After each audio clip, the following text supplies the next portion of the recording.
গত বছরের আগস্টের শুরুর দিকে সীমান্তবর্তী রাশিয়ার কুরস্ক অঞ্চলে স্থল অভিযান শুরু করেছিল ইউক্রেন। এরপরে সেখানে বড় ধরনের পাল্টা অভিযান শুরু করে রাশিয়া।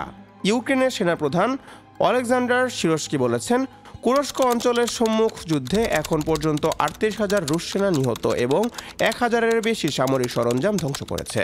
বুধবার ১ জানুয়ারি এক প্রতিবেদনে এই খবর জানিয়েছে দ্য কিয়েভ ইন্ডিপেন্ডেন্ট। সম্প্রতি ইউক্রেনের সেনাপ্রধান সিরস্কি রাশিয়ার কুরস্ক অঞ্চল পরিদর্শন করেছেন। সেনা সদস্যের উদ্দেশ্যে সেনাপ্রধান বলেন, ইউক্রেনের আগ্রাসনের সময় রাশিয়ার সামরিক বাহিনী ৭০০ জনেরও বেশি সেনা সদস্যকে বন্দী করা হয়েছে। সিরস্কি বলেন, আমরা হানাদারদের ধ্বংস করতে থাকব। কে রাশিয়ান বা কে উত্তর কোরিয়ান পাসপোর্টধারী তাতে কিছু যায় আসে না, যুদ্ধ চলতেই থাকবে। বলেছেন অর্ণব, নিউজ 21 নিউজ ডেস্ক।